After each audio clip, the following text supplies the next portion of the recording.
आज इस वीडियो में हम लोग स्ट्रक्चर ऑफ आइटम के बारे में पढ़ेंगे। तो पहले हम लोग इंट्रोडक्शन देख लेते हैं।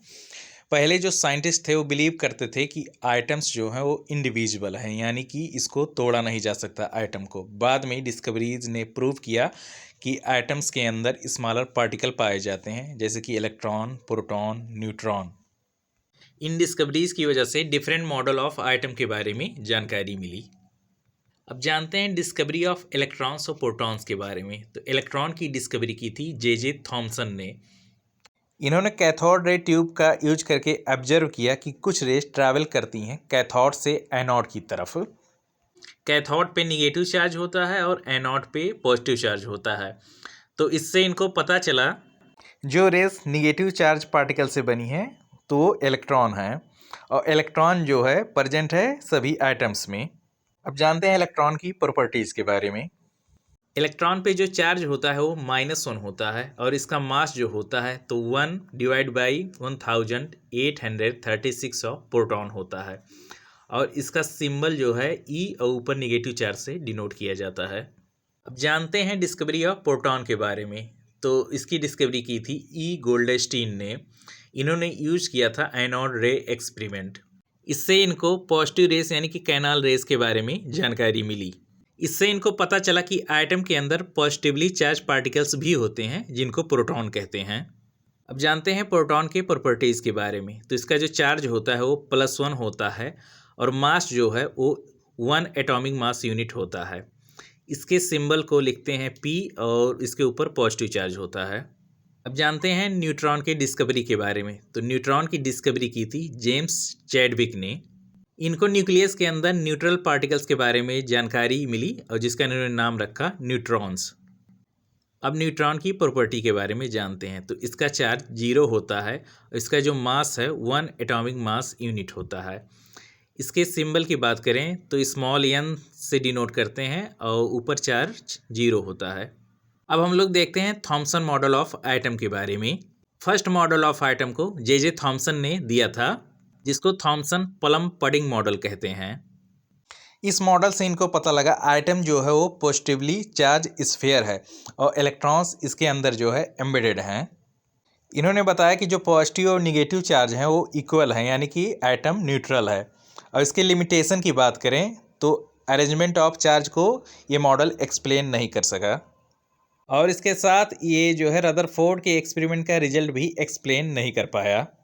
यहाँ पे हम लोग थॉमसन एटॉमिक मॉडल को देख सकते हैं। पॉजिटिव चार्ज का स्फीयर बना हुआ है, और जो निगेटिव चार्ज है उसके अंदर एम्बेडेड है। अब हम लोग देखेंगे रदरफोर्ड के अल्फा पार्टिकल स्कैटरिंग एक्सपेरिमेंट के बारे में। तो इन्होंने एक्सपेरिमेंट किया था और पतले गोल्ड फॉयल पर बम्बार्डिंग करवाया था अल्फा पार्टिकल्स की, और उन्होंने देखा मोस्ट पार्टिकल जो हैं वो सीधा चले गए।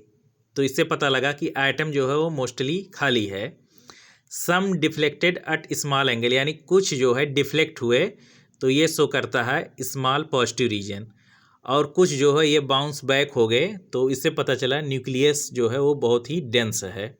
तो इस एक्सपेरिमेंट में हम लोग देख सकते हैं ज़्यादातर अल्फा पार्टिकल जो है वो सीधा गए हैं, कुछ अल्फा पार्टिकल डिफ्लेक्ट हुए हैं स्मॉल एंगल्स पर, और कुछ अल्फा पार्टिकल बाउंस्ड बैक हुए हैं। अब जानते हैं रदरफोर्ड के न्यूक्लियर मॉडल के बारे में। इन्होंने इस मॉडल में बताया कि आइटम में tiny dense positively charge nucleus होता है। इलेक्ट्रॉन्स न्यूक्लियर के चारों तरफ घूमते हैं सर्कुलर ऑर्बिट में। ज़्यादातर जो जगह है आइटम में वो खाली है। यहाँ पर रदरफोर्ड न्यूक्लियर मॉडल हमने लगा दिया है, आप लोग देख सकते हैं। इस मॉडल की लिमिटेशन की बात करें तो जो इलेक्ट्रॉन न्यूक्लियस के चारों तरफ घूम रहे हैं तो ये एनर्जी लूज कर रहे हैं, और कुछ समय बाद ये न्यूक्लियस में गिर जाएंगे। तो ये मॉडल जो है अनस्टेबल था, और ये मॉडल जो है इलेक्ट्रॉन एनर्जी लेवल्स को एक्सप्लेन नहीं कर सका। अब जानते हैं बोर्स मॉडल ऑफ आइटम के बारे में। नील्स बोर ने इम्प्रूव किया था रदरफोर्ड के मॉडल को, और इन्होंने पोस्टुलेट दिया था। तो इसमें पहला है इलेक्ट्रॉन्स रिवॉल्व इन फिक्सेड ऑर्बिट। जो इलेक्ट्रॉन है वो फिक्स्ड ऑर्बिट में रिवॉल्व कर रहे हैं। सेकेंड पोस्टुलेट था each orbit has a fixed amount of energy, यानी हर ऑर्बिट में फिक्स अमाउंट ऑफ एनर्जी होती है। थर्ड पॉइंट था इलेक्ट्रॉन एनर्जी को लूज नहीं करते हैं जब वो घूमते हैं। फोर्थ पॉइंट इसमें था इलेक्ट्रॉन या तो एनर्जी को रिलीज करते हैं या फिर अब्जॉर्ब करते हैं जब वो ऑर्बिट्स के बीच में घूमते हैं। इन्होंने ऑर्बिट का नाम दिया था KLMN या फिर 1 2 3 4। यहाँ पर बोर मॉडल ऑफ आइटम देख सकते हैं। तो इन्होंने पहली जो ऑर्बिट है उसको K नाम दिया है, दूसरी को L दिया है, तीसरी को M दिया है, चौथी को N नाम दिया है। अब जानते हैं डिस्ट्रीब्यूशन ऑफ इलेक्ट्रॉन बोर-बरी रूल्स के बारे में। तो रूल्स पहला कहता है मैक्सिमम इलेक्ट्रॉन ये सेल कैन होल्ड, तो इसका फार्मूला है 2n²। अगर फर्स्ट सेल है तो n की वैल्यू 1 रखेंगे तो इसमें 2 इलेक्ट्रॉन्स आएंगे। अगर सेकेंड सेल है तो n की वैल्यू 2 रखेंगे और जो फार्मूला है 2n² है, तो 2 का स्क्वायर हो जाएगा तो 4 होगा, 4 × 2 8, यानी कि L सेल में 8 इलेक्ट्रॉन आएंगे। इसी तरह थर्ड सेल में 18 इलेक्ट्रॉन आएंगे और फोर्थ सेल में 32 इलेक्ट्रॉन आएंगे। सेकेंड पॉइंट इसमें है जो आउटर मोस्ट सेल है वो मैक्सिमम 8 इलेक्ट्रॉन को होल्ड कर सकता है। थर्ड पॉइंट है इलेक्ट्रॉन सबसे पहले इनर सेल में भरे जाएंगे। इसका एग्जांपल हम लोग देखते हैं। तो हाइड्रोजन, इसका एटॉमिक नंबर 1 होता है, तो फर्स्ट सेल में 1 इलेक्ट्रॉन आएगा। कार्बन का एटॉमिक नंबर 6 होता है, पहले सेल में 2 इलेक्ट्रॉन आएगा और सेकेंड सेल में 4 इलेक्ट्रॉन आएगा। सोडियम का एटॉमिक नंबर 11 होता है, तो पहले सेल में 2 इलेक्ट्रॉन आएगा, सेकेंड सेल में 8 इलेक्ट्रॉन आएगा और थर्ड सेल में 1 इलेक्ट्रॉन आएगा। मैग्नीशियम, तो इसका एटॉमिक नंबर 12 होता है, तो पहले सेल में 2 इलेक्ट्रॉन, सेकेंड सेल में 8 इलेक्ट्रॉन और थर्ड सेल में 2 इलेक्ट्रॉन आएगा। यहाँ पे फिगर हमने लगा दिया है, आप लोग देख सकते हैं बोर मॉडल ऑफ आइटम के बारे में। अब जानते हैं एटॉमिक नंबर और मास नंबर के बारे में। एटॉमिक नंबर को Z से डिनोट करते हैं। एटॉमिक नंबर इक्वल टू होता है जो नंबर ऑफ प्रोटॉन न्यूक्लियस में होते हैं वही एटॉमिक नंबर होता है, और न्यूट्रल आइटम में प्रोटॉन इक्वल टू इलेक्ट्रॉन होता है। अब जानते हैं मास नंबर के बारे में। तो मास नंबर को A से डिनोट करते हैं और मास नंबर इक्वल टू होता है number of proton plus number of neutrons. Example हम लोग देखते हैं। तो कार्बन का जो मास नंबर होता है वो 12 होता है और एटॉमिक नंबर 6 होता है। तो इसमें न्यूट्रॉन होंगे, मास नंबर में से एटॉमिक नंबर को माइनस कर देंगे तो न्यूट्रॉन की संख्या आ जाएगी। तो यहाँ पे मास नंबर 12 है और एटॉमिक नंबर 6 है, तो माइनस करेंगे तो न्यूट्रॉन की संख्या 6 आएगी। अब जानते हैं आइसोटॉप्स और आइसोबार के बारे में। आइसोटॉप्स जो होते हैं तो ये सेम एलिमेंट के आइटम होते हैं, इसमें सेम एटॉमिक नंबर होता है लेकिन डिफरेंट मास नंबर होता है।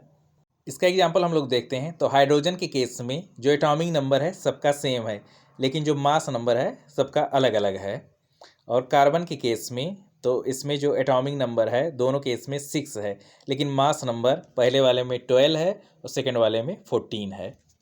अब जानते हैं इसका यूज कहाँ कहाँ किया जाता है। तो आयोडीन 13 का यूज कैंसर ट्रीटमेंट में होता है और C14A का यूज कार्बन डेटिंग में होता है। अब जानते हैं आइसोबार्स के बारे में। तो ये डिफरेंट एलिमेंट्स के आइटम होते हैं जिसमें सेम मास नंबर होता है लेकिन एटॉमिक नंबर जो होता है वो अलग अलग होता है। इसका एग्जांपल हम लोग देखते हैं। तो आर्गन और कैल्शियम दोनों में जो मास नंबर है वो 40-40 है, लेकिन इसका आर्गन का एटॉमिक नंबर 18 है और कैल्शियम का एटॉमिक नंबर 20 है। अब जानते हैं बैलेंसी के बारे में। किसी भी आइटम की जो कंबाइनिंग कैपेसिटी होती है उसको बैलेंसी कहते हैं। बैलेंसी डिपेंड करती है आउटर मोस्ट सेल में जो इलेक्ट्रॉन होते हैं उनके ऊपर। अब जानते हैं बैलेंसी के रूल्स के बारे में। इसमें पहला पॉइंट है if outer electron is less than equal to 4 then valency equal to electrons हो जाएंगे। यानी कि जो आउटर इलेक्ट्रॉन है 4 से कम या 4 के बराबर है तो बैलेंसी इक्वल टू हो जाएगा जो आउटर इलेक्ट्रॉन होंगे उसके बराबर। दूसरा पॉइंट है if outer electron is greater than 4 then valency equal to 8 minus electron.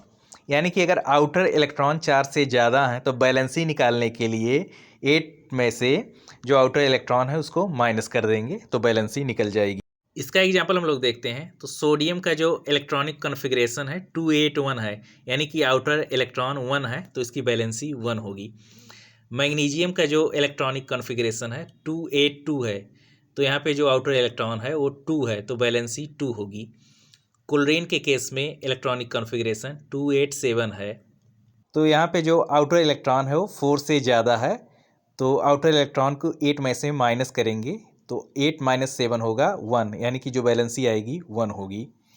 Oxygen के केस में इसका इलेक्ट्रॉनिक कॉन्फ़िगरेशन 26 है। यहाँ पर भी जो आउटर इलेक्ट्रॉन है वो 6 है, यानी कि 4 से ज़्यादा है तो फिर 8 से माइनस करेंगे आउटर इलेक्ट्रॉन को, यानी कि 8 माइनस 6, तो बैलेंसी यहाँ पे आएगी 2। तो इस तरह हम लोग बैलेंसी निकाल सकते हैं। अब जानते हैं कुछ फंडामेंटल टर्म्स के बारे में। तो इसमें पहला पॉइंट है न्यूक्लियस। तो न्यूक्लियस जो है वो सेंट्रल पार्ट होता है, इसमें प्रोटॉन्स प्लस न्यूट्रॉन्स होते हैं। सेकेंड पॉइंट इसमें है न्यूक्लियॉन्स। तो ये प्रोटॉन प्लस न्यूट्रॉन से बनता है। न्यूट्रल आइटम, इस केस में प्रोटॉन इक्वल टू इलेक्ट्रॉन्स हो जाएंगे। नेक्स्ट पॉइंट है आयन। तो ये चार्ज आइटम होते हैं, जैसे कि कैटायन, तो कैटायन में पॉजिटिव चार्ज होगा और एनायन में निगेटिव चार्ज होगा। तो ये वीडियो आप लोग को अच्छा लगा है तो ज़्यादा से ज़्यादा चैनल को सब्सक्राइब करिए, वीडियो को लाइक करिए। धन्यवाद।